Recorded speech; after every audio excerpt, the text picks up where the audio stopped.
Welcome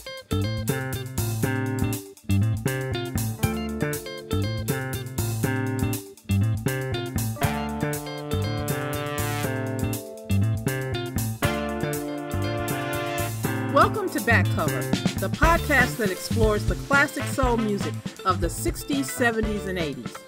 I'm Karen Williams.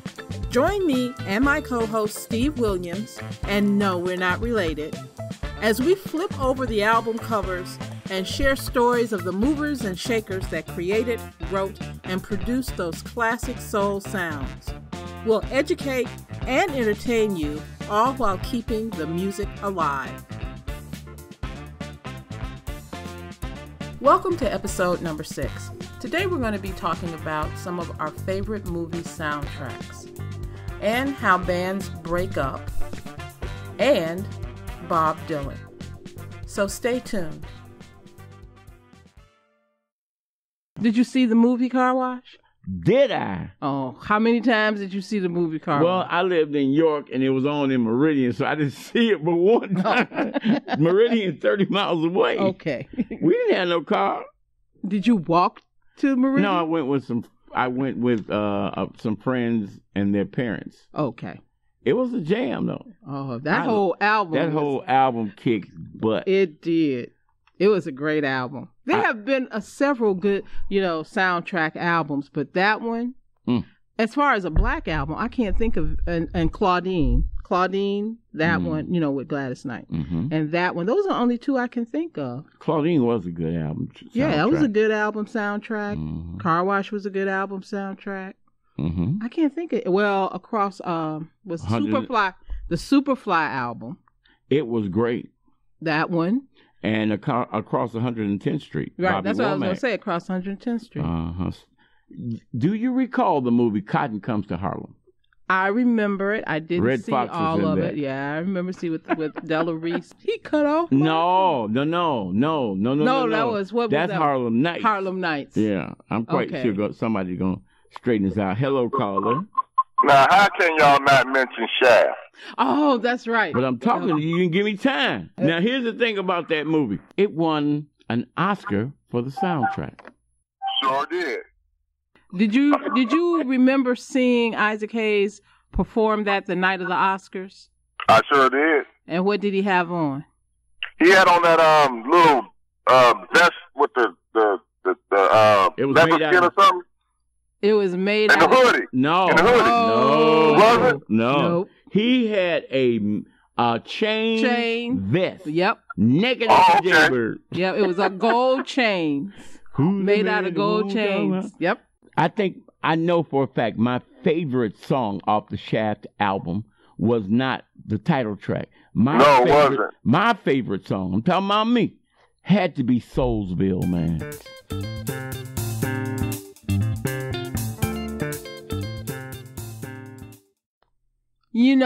We were having an offline conversation with somebody about a group, the Delfonics, right? Mm-hmm. And I don't know if anybody has seen Unsung, because the Delfonics, wasn't that them? Delfonics. Yeah. I think their signature hit would have to be La La Means I Love You. La la la la la la la la la means I love you. Okay. Yeah. Yeah, him. Anyway, tragic story. Well, I don't say it's tragic, but it made me think about other groups too. But the brothers who were part of the Delfonics aren't even speaking to each other anymore. Wilbur and what the I just forgot his name. William and Wilbur. Okay. Hello, Wilbur.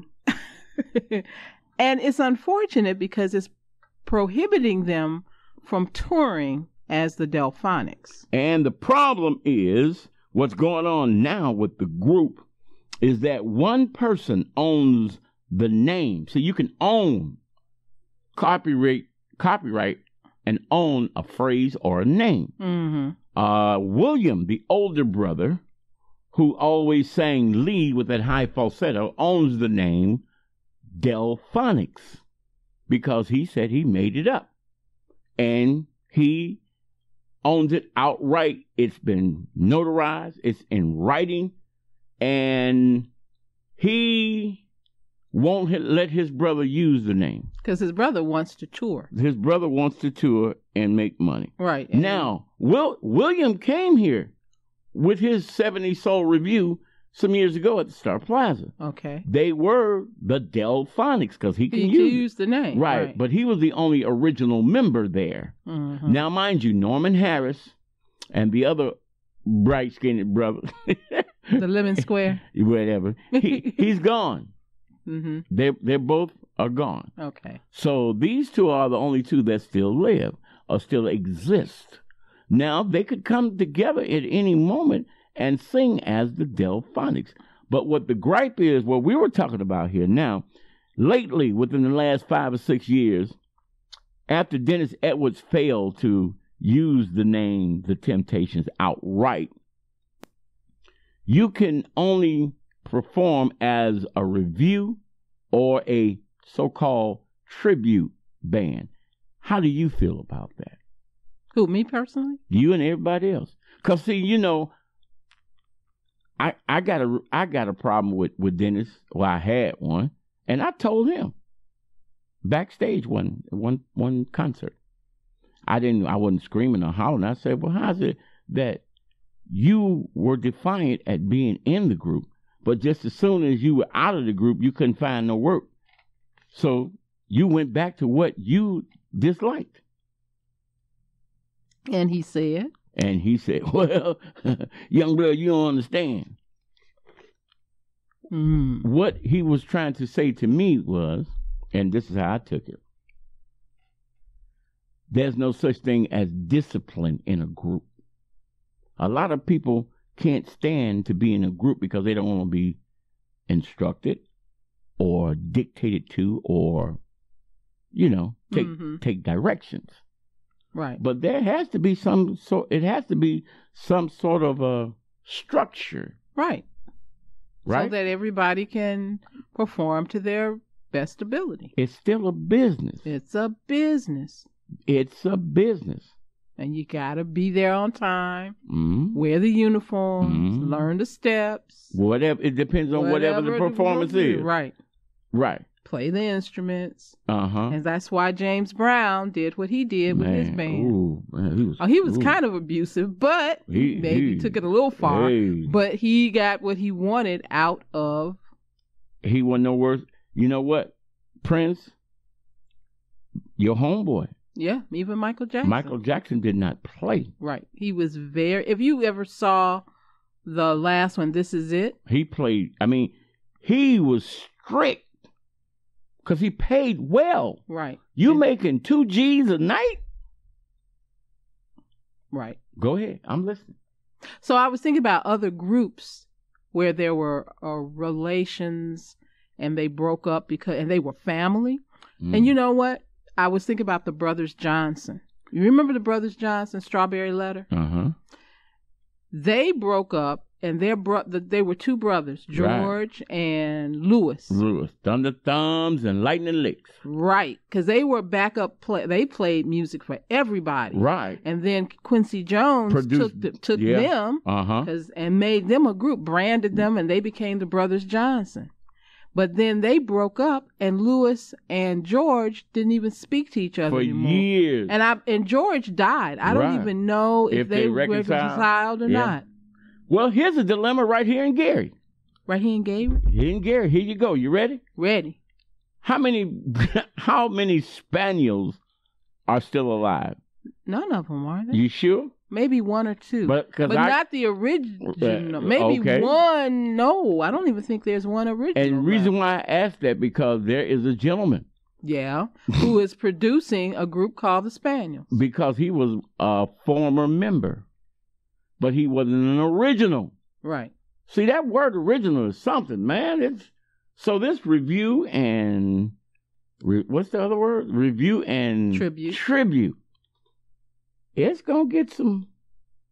Well, I've seen a lot of tribute bands, but when I think of tribute bands, I think of people who aren't really members at all. They're just a group of guys or women that want to portray. But yeah, that are impersonating. Like we have a friend, Brandon. He's a tribute artist of Michael Jackson. And one of the best. Right. He's got his show. He's in Vegas. Right. He ain't no joke. No joke.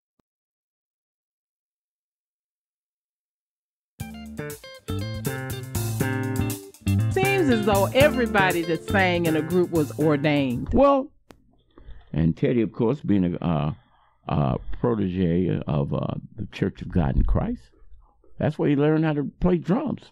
Mm-hmm. They didn't know he could sing that well, though.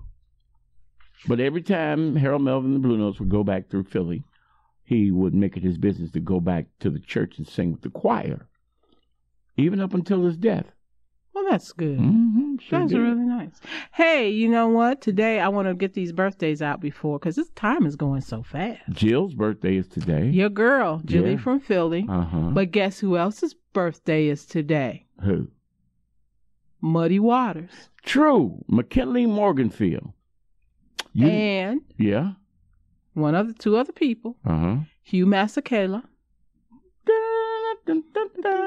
Right.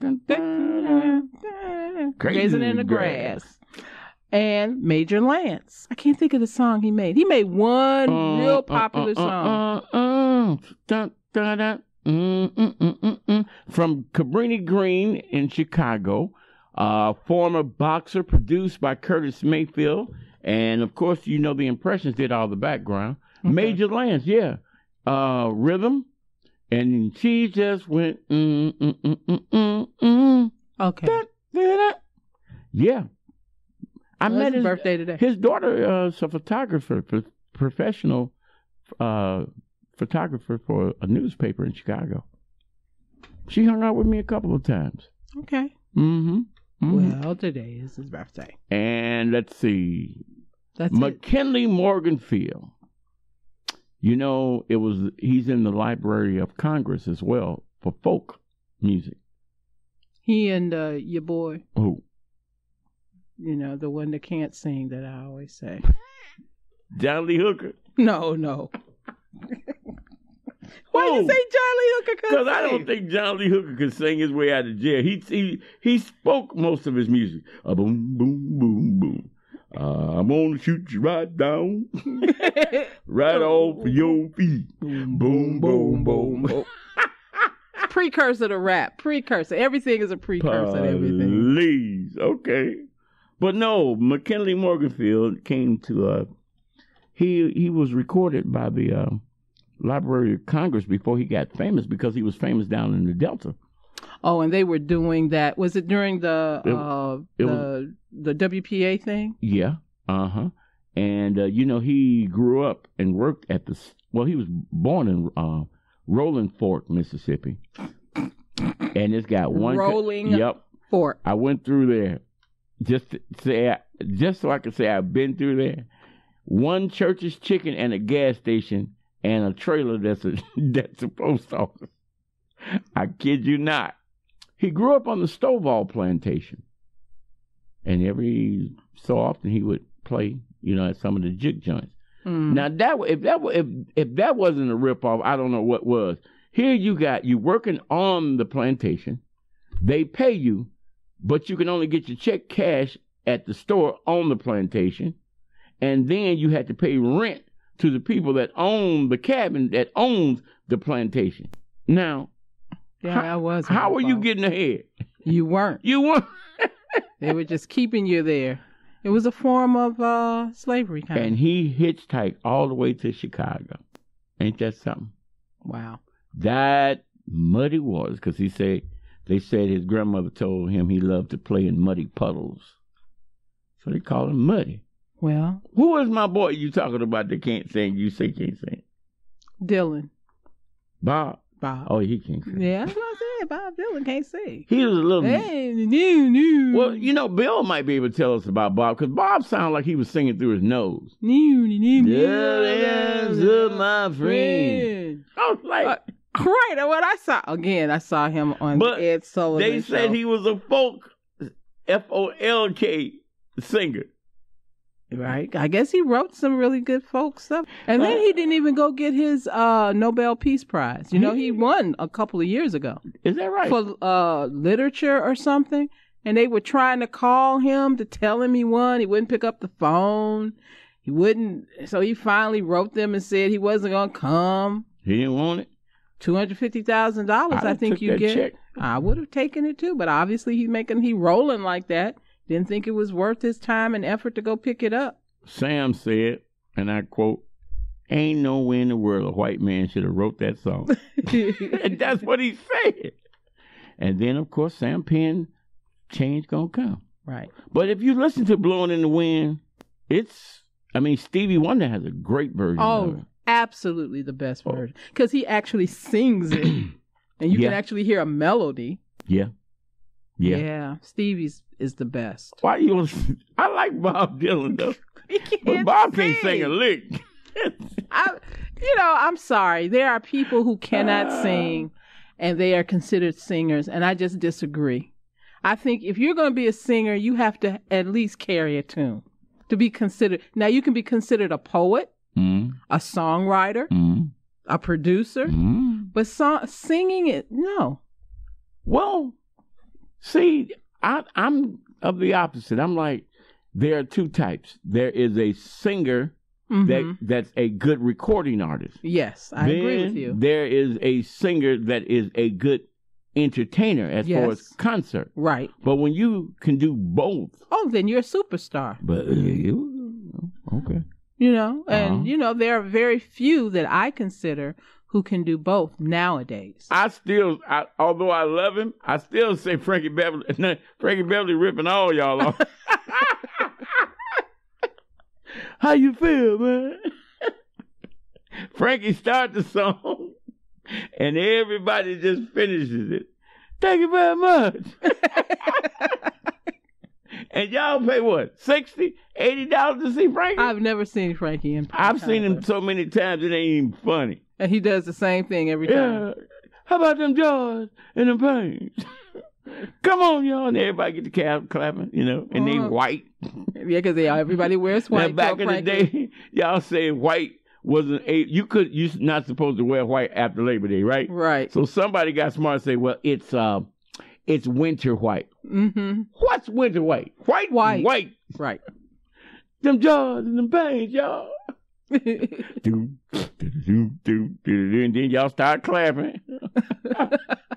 Then Frankie sang the first verse and then point the mic to y'all. Then y'all say sunshine and rain. Y'all keep singing. Now I'm gonna be afraid. It's some gospel groups out there that pull that too. Who? Well, by who? The Mighty Clouds used to do it because Joe. If you listen to gospel, Joe Lagan, may he rest in peace, and Shirley Caesar were known as they would do what's called a sermonette. Right. Where the song was only 2 minutes long. But they done talk. They done talk for 3. Setting up the song. Right. I just want to tell you this story. That's a concert trick. I want to tell you this story. I was walking down the street. Somebody say street. Yes. And Kurt Franklin just took all y'all to the club. Yeah. So I don't know how holy he is. Now, here's a person that you really have to go to see in concert because none of her records can be played lately. Who? Millie Jackson. Oh, yeah. Yeah. I was scared to go see her. Oof, I've always been scared of Millie Jackson. She's just a scary chick. I'm sorry.